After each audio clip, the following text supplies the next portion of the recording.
கிறிஸ்துவில் அன்பு சகோதரரே, சகோதரிகளே, இன்று நமது மறைமாவட்டத்திற்கு ஒரு மகிழ்ச்சியான நாள்.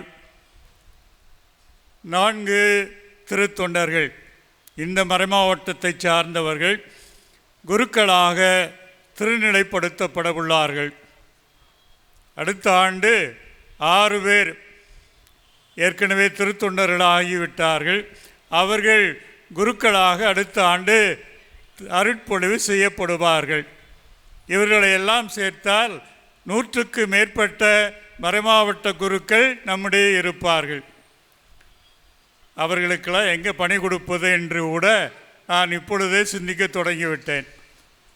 இருந்தாலும் கடவுளுக்கு நன்றி கூறுவது நமது கடமை.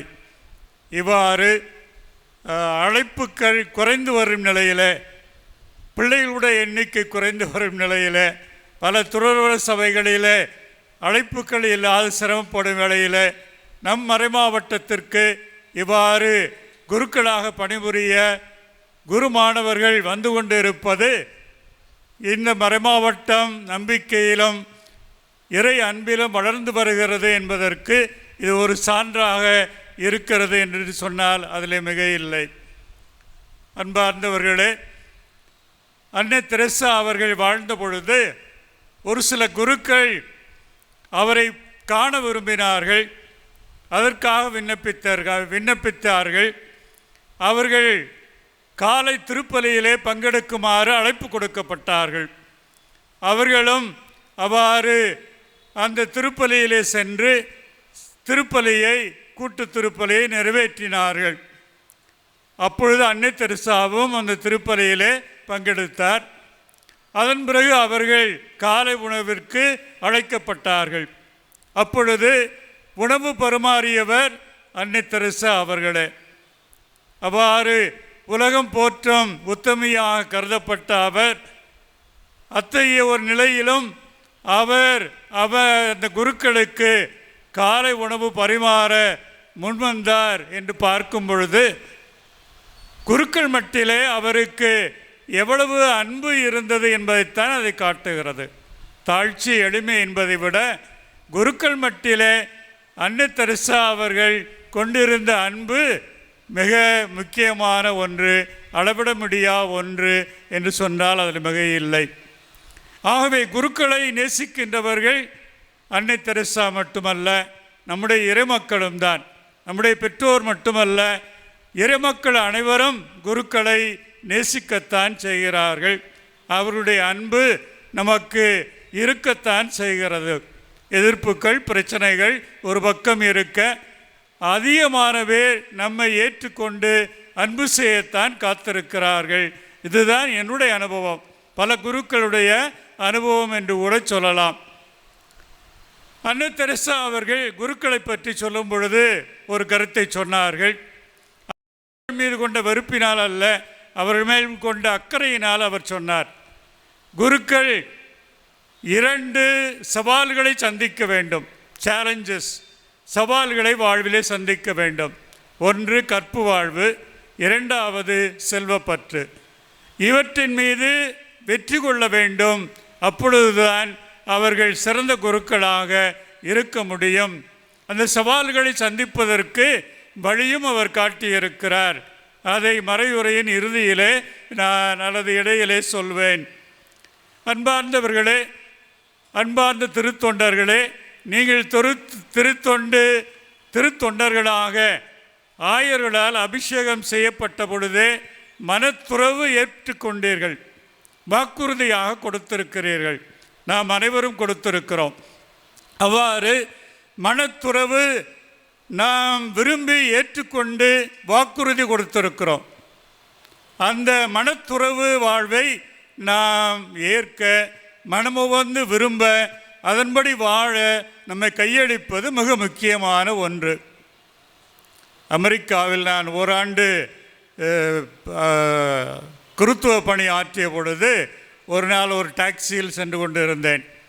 அவ்வாறு சென்று கொண்டு இருந்த பொழுது அந்த டாக்ஸி டிரைவர், நீங்கள் யார் என்று கேட்டார். ஐ ஆம் ஏ கேத்தலிக் பிரீஸ்ட் என்று சொன்னேன். நான் ஒரு கத்தோலிக்க குருவானவர் என்று சொன்னேன். அவர் உடனடியாக சொன்னார், then you are not getting married. Who can prevent you from getting married? It is natural to get married என்று ரொம்ப வேகமாகவே சொன்னார். இவ்வாறு நீங்கள் திருமணம் செய்து கொள்வதில்லையா? யார் உங்களை தடுக்க முடியும்? இது திருமணம் என்பது இயல்பான ஒன்றுதானே என்று அவர் சொன்னார். ஒருவேளை அவர் பிருந்த சபையை சார்ந்தவரோ என்பதோ எனக்கு தெரியாது. அதை பற்றி அவரிடம் கேட்கவில்லை. நான் அவரிடம் சொன்னேன், இது எங்கள் மீது திணிக்கப்படவில்லையே, நாங்களாகத்தானே ஏற்றுக்கொண்டோம் என்று அவரிடம் சொன்னேன். இருந்தாலும் அவர் திருப்தி அடையவில்லை. ஆகவே திருமணம் என்பது இறைவன் படைத்த ஒன்று, அமைத்த ஒன்று. திருமணம், குடும்பம், பெற்றோர், பிள்ளைகள், நாங்களும் அவ்வாறு குடும்பத்திலிருந்து தான் வருகிறோம் என்பதையும் அறிகிறோம். ஆகவே கடவுள் மனிதனை ஆணும் பெண்ணுமாக படைத்தார் என்பதை அறிந்திருக்கிறோம். திருமணத்தை இறைவன் புனிதம் செய்தார். குடும்பம், பிள்ளைகள், பெற்றோர், இந்த அமைப்பு மனிதனுடைய நல்வாழ்வுக்காக இறைவன் கொடுத்த மாபெரும் கொடை. அவ்வாறு மனம் துறவும் திருமணம் இல்லாது தனிமையாக வாழ்கின்றத ஒரு வாழ்வும், கன்னிமை வாழ்வு வாழ்வதும், இறைவனுக்காக முழுமையாக அர்ப்பணித்து வாழ்கின்ற அந்த வாழ்வும், துறவு வாழ்வும், குருத்துவ வாழ்வும் ஒரு கொடை, சிறப்பான ஒரு கொடை. தான் தேர்ந்தெடுத்தவர்களுக்கு அதை கொடுக்கிறார் என்பதை பார்க்கிறோம். நாம் மனம் துறவுக்கான வாக்குறுதியை கொடுத்தவுடன் நம்முடைய பலவீனங்கள் எல்லாம், ஆசைகள் எல்லாம் அழிந்துவிடும் என்று சொல்வதற்கு இல்லை, நிச்சயமாக இல்லை. நமது பலவீனங்கள் நம் மீது இருக்கத்தான் செய்யும். ஆகவே கடவுளுடைய துணை தேவை. அவருடைய ஆற்றல் பலமின்றி நாம் துறவு வாழ்வை நிறைவாக வாழ முடியாது என்பதை நாம் அறிய வேண்டும். ஆவியின் வரங்கள் நமக்கு தேவை என்பதை அறிய வேண்டும். இந்த மனத்துறவு இறைவன் கொடுத்திருக்கும் கொடையாக கருத வேண்டும். அவ்வாறு கத்தோலிக்க திருச்சபையில்தான் இவ்வாறு மனத்துறவு என்பது சிறப்பான விதத்திலே, கன்னிமை வாழ்வு என்பது இறைவனுக்கே நாங்கள் முழுமையாக சொந்தமானவர்கள் என்று வாழ்கின்ற வாழ்வுதான். அவ்வளவுதான். எங்களுக்கென்று திருமணம், குடும்ப வாழ்வு, பிள்ளைகள் என்ற நிலை இல்லை. இல்லாவிட்டாலும் கூட நாங்கள் செல்கின்ற இடங்களில் எல்லாம் பல குடும்பங்கள் எங்களுக்கு சொந்தமாகின்றன. பலர் எங்களுக்கு தந்தையர்களாக, சகோதர சகோதரிகளாக, பிள்ளைகளாக ஆகிவிடுகின்றார்கள். அதைவிட பெரிய பேறு என்ன இருக்க முடியும்? ஆகவே அந்த விதத்தில் துறவு வாழ்வை, மனத்துறவு வாழ்வை இவ்வாறு நாம் சிறப்பாக போற்றுவோம். இறைவன் கொடுத்த கொடையாக கருதுவோம். நம் பலவீனங்களை ஆண்டவர் போக்க காத்திருக்கிறார். நமது பணியிலே முழுமையாக ஈடுபாடு கொள்ள அது தேவை என்று கருதிதான் திருச்சபையானது அதை நமக்கு கொடுத்திருக்கிறது. இறைவன் கொடுத்த கொடையாக நாம் கருதி அதை ஏற்றுக்கொள்ள வேண்டும். அது மாபெரும் கொடை. அந்த கொடையை நாம் பெற்று அந்த கொடைக்கு ஏற்ப வாழ வேண்டும் என்றால் இறைவன் துணை நிச்சயமாக தேவை. ஆகவே கடவுளுடைய துணையை நாடுகின்றவர்கள், கடவுளுடைய அந்த அருளை தேடுகின்றவர்கள் அந்த பலவீனங்களிலிருந்தெல்லாம் விடுதலை பெற முடியும். அவருக்கேற்ற ஒரு புனித தூய கற்பு வாழ்வை வாழ முடியும் என்பதை நாம் நினைவில் கொள்ள வேண்டும். இரண்டாவதாக செல்வப்பற்று. செல்வப்பற்று நம்மை அழித்துவிடும். நாம் பெறுகின்ற அனைத்து செல்வமும் பணமும் நம்முடையது அல்ல, கடவுளுக்குரியது. மக்களுக்கே செலவிட வேண்டும். ஒரு பைசா கூட நமக்காக, நம் குடும்பத்துக்காக என்று நாம் செலவிட முடியாது. ஆகவே நாம் பெறுகின்ற செல்வம் எல்லாம் கடவுளுக்கும் மக்களுக்கும் தான் கொடுக்க வேண்டும், அவர்களுக்குத்தான் பயன்படுத்த வேண்டும். ஒரு தந்தையானவர் இறந்த பொழுது அவருடைய அறையிலே 40 லட்சம் இருந்தது. எங்கிருந்து வந்தது? எப்படி அதை சேர்த்தார்? தெரியவில்லை. இதுபோன்று பல உதாரணங்களை சொல்ல முடியும். அதை குறிப்பிட்டு நான் சொல்வதற்காக விரும்பவில்லை. மாறாக பொதுவாக செல்வப்பற்று நம்மிடம் இருக்கிறது என்பது உண்மை. எல்லா மக்களுக்கும் இருப்பது போல நமக்கும் இருக்கும் என்றால் அவர்களுக்கு நமக்கும் உள்ள வேறுபாடு என்ன? ஆகவே எளிமை வாழ்வு வாழ வேண்டும். பணமுள்ள பங்குகள் நிறுவனங்கள் தான் வேண்டும் என்றால் நாம் ஏன் குருவாக ஆக வேண்டும்? துறவு வாழ்வை மேற்கொள்ள வேண்டும். இவையெல்லாம் நாம் சிந்திக்க வேண்டிய ஒன்றாக இருக்கிறது.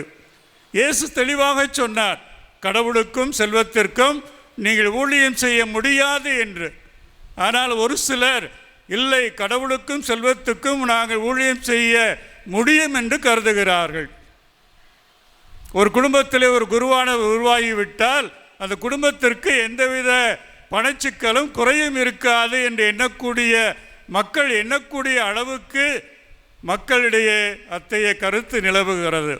ஆகவே தான் இதை பகிரங்கமாகவே பகிர்ந்து கொள்ள நான் இன்று விரும்பினேன். ஆகவே அன்பார்ந்தவர்களே, நாம் மக்களிடம் பணம் வற்புறுத்தி எதற்காகவும் வாங்கக்கூடாது. அவ்வாறு வாங்குகின்ற மக்கள் திருப்பலிக்கெல்லாம் ஆர்வத்தோடு கொடுக்கிறார்கள், திருவருட் சாதனங்களுக்கும் கொடுக்கிறார்கள். அதிலும் ஒரு விதி இருக்க வேண்டும், கட்டுப்பாடு இருக்க வேண்டும். அந்த பணம் முழுவதும் பங்குக்குத்தான் செலவழிக்க வேண்டும், மக்களுக்குத்தான் செலவழிக்க வேண்டும், ஏழைகளுக்குத்தான் செலவழிக்க வேண்டும். நீங்கள் பணத்தை பெருக்கி வைத்தால் பிறகு பிரச்சனை தான் வருகிறது, குடும்பத்திற்கும் எங்களுக்கும் பிரச்சனை தான் வருகிறது. இது நீங்கள் அறிந்து கொள்ள வேண்டிய உண்மையாயிருக்கிறது. ஆகவே எல்லோருக்குமே செல்வப்பற்று கூடாது என்றாலும் குருக்கள் துறவிகள் செல்வப்பற்றை முழுமையாக அளித்தவர்களாக, கடவுளுக்கே உரியது அது, நான் எனக்காக எந்த பணமும் சேர்த்து வைக்கவும் மாட்டேன், செலவழிக்கவும் மாட்டேன் என்ற உறுதிப்பாட்டை நாம் எடுத்துக்கொள்வதும் மிக தேவையாக இருக்கிறது. அன்பார்ந்தவர்களே, இவ்வாறு குருக்கள் மதிக்கவும் போற்றப்படும் சூழலில் நாம் அதற்கேற்ப மக்களின் பணியாளர்களாக அவர்களுக்கு ஏற்ற ஒரு வாழ்வை வாழ்வதற்கான அருளை கேட்போம். புனித அன்னை தெரசா அவர்கள் சொன்னதை நாம் நினைவில் கொள்வோம். அவர் நம் மீது கொண்ட அக்கறையினால் தான் அதை சொன்னார். இந்த சவால்களை, சேலஞ்சஸை நீங்கள் மேற்கொள்ள வேண்டும், அப்பொழுது நீங்கள் இறைவனுக்கு ஏற்ற உத்தம குருக்களாக இருக்க முடியும் என்று அவர் சொன்னதை நாம் நினைவில் கொள்வோம். இன்னும் குருத்துவ வாழ்வு பற்றி சொல்வதற்கு நிறைய உண்டு. ஆனால் இன்று இந்த கருத்தை மட்டுமே உங்கள் முன்னால் வைத்து இவ்வாறு தனி வாழ்வை, செலிபேட் வாழ்வை, வெர்ஜினல் லைஃபை நாம் ஏற்று அது ஒரு கொடையாக கருதி வாழ இறையாசர் கேட்போம். கடவுளுடைய துணையை வேண்டுவோம். அவருடைய துணையின்றி நம்மால் எதுவும் செய்ய இயலாது. அவ்வாறு பணப்பற்று விட்டவராக முழுமையாக அனைத்தையும் மக்களுக்காகவே செலவு செய்கின்றவர்களாக, கணக்கு வழக்குகளில் நேர்மை உள்ளவர்களாக வாழவும் இறையாசர் கேட்டு இந்த பலியில் தொடர்ந்து பங்கெடுப்போம். திருத்தொண்டர்களுக்காக தொடர்ந்து நாம் ஜெபிப்போம். இறைவன் நம்மையும் நமது மறை மாவட்டத்தையும் நிறைவாய் ஆஸ்வதிப்பாராக.